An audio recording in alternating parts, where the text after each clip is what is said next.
All right. All right. Here's what I'm like ready to ask you a million questions on. All right. Andrew, first off, Meta Lab. Do you know about it? The design agency? Yeah, its design agency has done incredibly well. Is it still? Yeah, it's still a thing. I think it sort of. I think it did it get bought out by some. I know the guy who originally founded it. He's gone on and he's doing a ton of stuff. You talking about Wilkinson? Yeah. Okay. He's No. he's got a ton of different businesses now. MetaLab's still a thing. I think I guess I'm sure he still owns it. It's probably just sort of running itself through other people. So, okay. Stop there. So, like, first off, how, like, dude, when I think, like, if you were like, hey, Jimmy, I'm starting a design agency, I mean, like, it would be great for, like, you to freelance. And I know you've been successful at that. But, like, in terms of building, like, you look at their website and so like, they've got like Uber as a customer and all. Like, why does Uber need a design agency for that? First off, It could be multiple reasons. Um, you know, so there's when you're building products, it's complicated, especially when you're building new products. okay, Uh, all right, a lot of times it's more efficient yeah, and especially for startups which run on this whole like look at my growth, look at my numbers, look how good it looks on paper. oh yeah. It looks better to spend money on an agency than to actually hire a staff to do the Oh, work internally, because payroll is such an incredible expense. So now your monthly expense sure, looks, your okay, margins are a lot different. So if you hire out an agency, it's like, oh, that's a marketing cost, so it doesn't look like your margins on paper are. yeah. So that's part of it. Sometimes it's to have someone to blame if Oh, something goes a wrong. 100%. Uh, Oh, yeah, I could yeah. definitely. Okay, now that makes a lot of sense. Okay, but like, I just don't. Here's my thing. I don't. Have you read Shoe Dog by Phil Knight? Oh yeah. Like I don't read many books often more than once, like maybe only two or three in my life. And that one I've read three times. Okay, Love it. yeah, I do too. And the reason it's so good is because you remember, like there was one time. I mean, there was like three moments in the book like this, but one of them was like, yeah, I mean, he had like no cash in the bank, no like payroll. All the inventory is in Japan. I mean, Yeah. like he's got customers canceling order. I mean, it's like that you're done. Like there's no way, like you're done. Like move on to something else. I don't know. But so Andrew Wilkinson drives me pretty nuts because he kind of just here's his spill. He's like, yeah, I just started Metal Lab. It was good. It was like throwing off some cash and like, it's like, well, what can we do? It's like most agencies just like buy a ping pong table and nice offices and spend their money that way, pay themselves less. Like, well, let's start buying other companies and be a Berkshire Hathaway, like a modern Berkshire Hathaway. And like, so then they bought like We Work Remotely from Basecamp, and like just they and like, oh, that was good. Like it spins off more cash and then like that. And I just so like hate when people oversimplify stuff like that because I'm just like, dude, it does not like so yeah, I just wanted to like join on a meta lab because I'm like, how is this still a thing? Like, how does it do so well? Because dude, there's no barrier to entry in design agency. You know what I mean? So like, Yeah. how does it do so well? I just don't get it at all. Like how it does so well because it's huge. I mean, it's big. Yeah.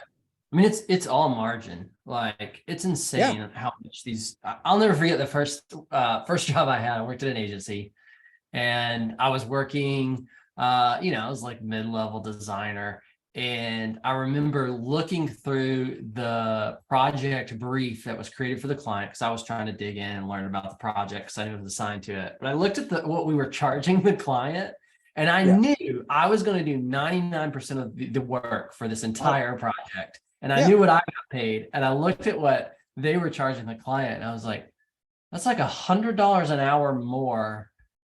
And that's just going to the company because I work Yeah. here. Yeah. So like Yeah. the margins are insane on a lot of that. And so I know a lot of new agencies, or not just new, but a lot of agencies are starting to employ offshore Yeah. designers, engineers, product people, because it's such a big market, and tech is such a big thing now. Like when you look up in the Philippines, people are great at it. You got some great engineers in India and the Philippines. But you can pay them half, and it's changing their lives because it's incredible money. It's more than what they would get paid at a job there. So it's it's sort of a win-win for everyone. But yeah, the margins are just insane with agencies, and that's how you make all your money. You just got to get enough work coming in and enough residual clients, and those margins just hit the bank account. Okay, so you touched on something, sliding in here. So that you touched on something like there's no, I mean, I know for projects, especially like what you do, it's like it's a longer term, like it's not like quick when designing like a little 5-page website. It's like it's a longer term projects, but it's not like that longer term, is it? I mean, it's not like full on retainer for 5 years. I mean, it's like, Yeah, I mean, that's the thing with agencies. That's the tough part, is like, I mean, people live and die by a client. You sign a big client, everybody gets excited. They hire 20 new people to help, manage the client and service the client. And then they decide to move. You have to lay off your entire company. Like, right. it's not as sexy of a business as it sounds. It's, Oh, no, all that agency stuff. yeah. But like buying that kind of buying ads and all that, it all looks like amazing on paper and like so easy. But I'm like, dude, it'd be brutal building a company like that on that. Oh yeah, I've thought about it. I've got the skill set, to do it. Yeah. Oh, for sure. When I think through it, and I think like 5 years from now, and I've got 20 people, I'm like, then I'm just a sales guy, and I hate it. Like, that's not me. I'm not a sales guy, like the owner always turns into, like, I got to network and sell and get bigger clients. Dude, I do not want that to be my life. So this is funny. I met with this agency owner yesterday. Actually, I helped him with something, and I mean, dude, he's blowing up. It's like, no, he's doubling revenue every year for the past 4 years. So it's like it's big. And but man, he was not happy. I mean, like it's just came with like more people. He just hired a CEO to manage all the employees, and like I don't know. That just doesn't sound fun at all. Not that it's all about fun, but man, when you start adding employee, like that's just like a whole nother dynamic, because then you gotta hire employees to manage the employees. You gotta have an HR department. It's just like a total different. And that's why I love the little one-person businesses, and just it's great. I love it. Yeah. Yeah, well, I mean, it's interesting going back to what you were asking about that Andrew Wilkinson with Mental Lab. Yeah. I've listened to a couple of podcasts with him, and he's obviously done a lot of inner work, but he always just has this sad tonation about, dude's a multimillionaire. Yeah. Like he like spends his time, he wants to get into a restaurant. He wants to open a restaurant. Maybe he did open it. I think he's opened a restaurant in the little town that he lives in. And he's like, he's just trying so hard to get back to this like simple way of living. And it just has this sad tonation in all of his conversation. I'm just like, I would not want the path that you chose, even though it's led you to a ton of money. That would be nice, but I don't want that lifestyle. Oh yeah. No, you picked up on something I don't think most people pick up on. It's for sure. You should go back and read some Twitter threads. Are you on Twitter still? Yeah. I'm mostly observer. I don't really engage. Yeah. But he just did this. He paid some consultant. It's not cheap, but then they go interview like your spouse, your best friends, and it's like this, because it's anonymous. It's like they're talking to them, but it is anonymous feedback that you get back in this report, and then they coach you through it. It's like it's super self-reflective feedback on like what you're good at, what you're bad at. And he's like, he basically giving you the punchline. He's like, oh, it was great. If you can handle it, it's great feedback, blah, blah, blah. I ended up getting a divorce. And it's like, just like all that, like, it was like so weird. Like, I don't know, man. Like you've chosen a different Pat, like, I don't know if I want your life exactly. I don't know. But I mean, it's um Yeah. It's yeah. interesting. I think that's where you and I we identify with each other so much because we both have full-time careers. We both like this idea of side hustling and would love one day for the thing to turn into, a big enough Yeah. business that it replaces our income. But we also kind of understand the security of having a job and like Yes. the regimen and the dependency, and that allows us to be available to our families and friends Yeah. and have a little bit healthier of a lifestyle mentally, and we value those things, and so we're just not going to be like we're all in and like we're going, Yeah. Yeah. sorry, I Yeah. can't do dinner tonight with the family for the 20th night in a row because we're trying to get this code out, like I'm just Right. Right. it's Right. such a No. different. I mean, there's people who are hardwired like that, and I don't admire them. I just don't. No. No. No. No. Not at all. And it's I don't know, man. He just kind of draws me. Yeah. He on the podcast, he's like, yeah, I mean, I'm like into the keto thing, so I hired a chef, and I'm doing a bakery, like the Yeah, bakery thing, and like it's just like he's just I don't know. You can tell he's not happy, and I don't know. It's weird. I do respect. I do kind of like the fact though how he has. I guess he lives in Victoria, Canada, which is I think it's like the size of Chattanooga. So I love the fact that he doesn't travel because it's so exhausting. But if you want to see him, like he'll fly, he'll pay for your plane ticket to come see him. I think that's pretty cool because yeah, that's cool. I would I would like that gig. Like, dude, every time I travel, I'm assuming you're like me. Every time I travel, like in airports and stuff, and I like see all the business travelers, I'm like, no way, dude. Yeah, No way. Like this is like I don't want any part of it. You know what I mean? I get a kick out of everybody bragging about being in their Amex lounge and stuff. I'm like, yeah, better than an Amex lounge is being at home and right. not Yeah. like my whole thing with the whole lounge thing too. Have you ever been in one?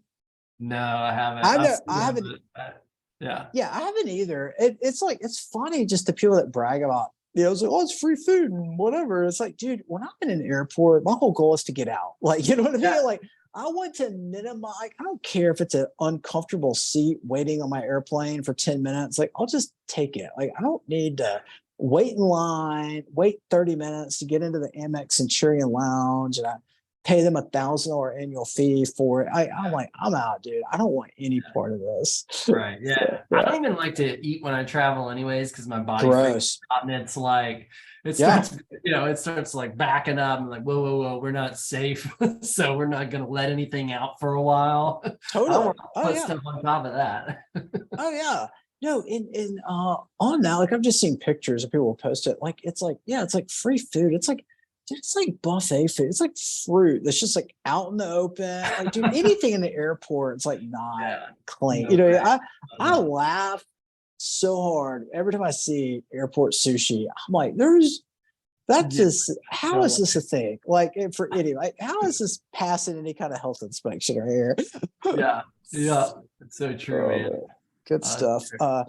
So yeah, dude, he bought your coffee. Do you know what AeroPress, like the coffee? yeah, yeah, yeah. Dude, Wilkinson bought it. Oh, really? Yeah. Interesting. So dude, he bought that. Like he buys these very interesting companies, and then Huh. he bought the most recent thing. I'm gonna do a deep dive on a podcast. I've got some things I'm rattling around, but is on he bought up a bunch of I don't know how it came together, but he either I think he bought up like just a bunch of Shopify apps, okay, Hmm. and then he took them all public via SPAC. So it was like a publicly traded company, Okay. and I think I haven't done enough research, so it's TBD on the next podcast. But I think he's doing like a reverse merger. Like he's getting that. He took it public at like an $800 million valuation. It's crashed down to like 50 million now. But I think he's doing something with that. Like he's gonna like take it back over or something. I don't know. He's doing something like ultra creative with that. And I don't know, man. It's just a interesting. thing I'm kind of, this was just, did you listen to My First Million yesterday or a couple days ago when they talk about No, Laird honestly, like I Hamilton? haven't, I've been listening to a lot of audiobooks so far this year. I've kind of Good checked out choice. Yeah. business stuff for just to give myself, I Yeah. always try to like ease into the year and do something different. And Yeah. yeah, so What no, have you been listening to Audible? I actually listened to The Obstacle is the Way, at the beginning of the year. Oh, Fantastic. so good. Yeah, Oh, so anything Ryan Holiday is yeah, amazing. Yeah. yeah, Yeah. it's great. At the end of the book, there's a podcast between him and Tim Ferriss, and that's like just as good, if not 10 times better than the book. Okay. Um, but then I've been listening to a couple of just more like autobiographical, more just to distract my mind than I Yeah. feel like most of my day is working and being focused and Yeah. Yeah. pushing the Yeah. business forward. So Yeah. it's while I'm at the gym in the morning and I'm like, I just want it to be something I enjoy. It's my time. And so I'm just going to listen to Yes. it. So it's been fun. I love it. That's great. I'm trying to get into that. Because podcasts are exhausting because I don't, Yeah. because you get these, like a good podcast, especially like My First Million, like you get ideas. Well, I want to do that. Like, that sounds Yeah. cool. And so the recent one I was wanting to talk to you about. So do you know who Laird Hamilton is? Oh yeah. The surfer, the The dude. surfer. Yeah. Yeah. And he's married to Yeah. Gabby He's Reese. awesome. Right. Yeah. I mean, he's He that dude works you out want to be. underwater. Yeah, I mean, you want to be like him. Yeah. He's So cool. lives in Kauai. I mean, Yeah. there's everything about him's cool. So he has a supplement company. It's basically like some stuff you can add to your coffee, super healthy, you know. Yeah. He took it public at like a $300 million valuation. It went up to like 800 million. Well, dude, now it's worth like 9 million, and there's like 30 million of cash on the balance sheet. So it's like, how can we just take this thing over? You know what I mean? Yeah. And like Yeah. not be public and not like, I don't, you know what I mean? Like, Yeah. I don't know how this is a thing, but dude, I don't have a clue. I actually called an investment banker this morning and he just deals with private companies. He was like, yeah, man, the whole public thing is such a nightmare regulation wise. Oh, It's yeah. like, I don't even know where to start. Like, the best thing would be to hire an investment bank. But the problem with like hiring an investment bank is it's so small. You know what I mean? Like $9 million market cap. I mean, 15. I mean, that's like not, they're Yeah. not going to touch it for that small amount. So I Right. don't know. It's just interesting. But Oh, with this market, there's a handful of companies, and then dude, most people knew who Laird Hamilton is and Gabby yeah. Reese. I mean, they've got a great brand. I mean, dude, I think they're in like Whole Foods and stuff. It's like, Yeah. and all that stuff is like super high margin. So it's like, I don't know, man. It's worth more than 9 million, Yeah. you would Yeah. think. So I He's don't know. got I would totally trust his ingredients. Like I know, Oh yeah, it's ultra his high quality. lifestyle. Yeah. Yeah. That's Yeah, wild. it Yeah. is. It is. That'd be a fantastic business to take over. Yeah. We could So put them in our vending machines, our healthy vending machines. that's right. That's right. That's right. That's right. Along with Quest bars. Yep. Dude, Coca-Cola, the reason that you don't see healthy is Coca-Cola and Pepsi just have it all on lockdown. Like, it's so easy to like buy cool, we'll do it all for you. You know what I mean? And like the market. So most people choose that route, but dude, it's gotta work if you do some like zero sugar. You can even do some of their products like the zero sugar Gatorades or whatever, and some, just I would mark it up like crazy, like those Quest bars, like I don't know. Like I would get just some energy drinks, like healthy ingredients. Everybody's big into energy drinks right now. Like do a yeah. a bunch of healthy versions that don't have all the crap and sugar in them and caffeine and it's there's plenty to pull from, plenty of options to pull a variety of food and snacks from. I don't know how much your research or son's done on the sourcing side, but man, when I was in it, and I still to this day think this is true. I mean, everybody, they didn't deal with like a distributor. Like you can get enough deal just going to Costco or Sam's. You know, I would go to Sam's and just buy the stuff there because it's the prices are better than setting up a wholesale account with a distributor. I mean, it's like, yeah, just go to Costco, pick out some stuff, and sell it. Yeah. Yeah, it'd be a lot easier, at least to start. Yeah. So, dude, I'm interested in what locations y'all find and what kind of machines and stuff. So, Yeah, I know. I'll have to do some research, figure all that out. But I don't know. Yeah, you'd have to be careful too, because you got, like you mentioned, Coke. Like nowadays, you go into a restaurant, they've got those fountain drink things. It's like a million different combinations. You push it's a touch screen, and you're pushing all these buttons, and yeah. Thing not broken every third week of the month. Right. Charlie, I committed the ultimate sin. I didn't hit the record button. Oh, it says recording. Oh, just kidding. It's amazing. Golly, it's great. Not editing that out. It does say record. Man, I need another cup of coffee. It's just a vain conversation where we look at ourselves. Oh, dude, I've got a guy I need to introduce you to. We did have like coffee together. Ultra cool guy, just like you. So every sales guy thinks that they have the toughest sale, you know, except for me. I don't, but he legit does. He sells innovation software. So for like, cool, fantastic question. It's like, so here's his pitch. It's like, well, did you know that at Blockbuster there was an employee that pitched Netflix and they turned him down? Did you know at Marriott, they had an employee pitch the idea of Airbnb and they turned it down? So like the reality is, it's like all the innovation you need is within your employees, but there's no way to like gather the data, systematize it, you know, organize it, and like creatively like come up with it. That's just his pitch. I'm sure it's all made up. I mean, sales guy, but I love the idea, though. I completely agree. Like, there's so many great inside of businesses. Yeah, but dude, I can't imagine his pit. I mean, you know, because he's calling these like mega companies, and I'm sure they're like, we've got innovation figured out. We don't need it, or they've either got that or like the attitude of like, we don't need to innovate. We've been doing this for 200 years, and it's just like, you know. So anyway, all right, man. Speaking of rental properties, I gotta go deal with one right now. Show it to it. So these people, like, they want to move in like June, and I'm like, do you get that ever?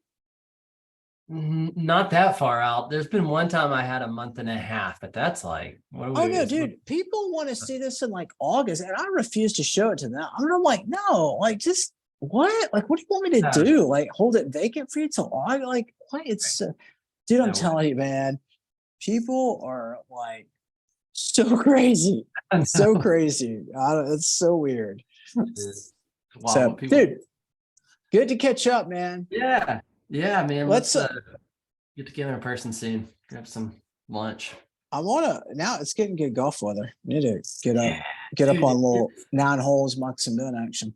Yeah, it's about that time. Let's do it. I miss it. All right, take care, bud. All right, yeah.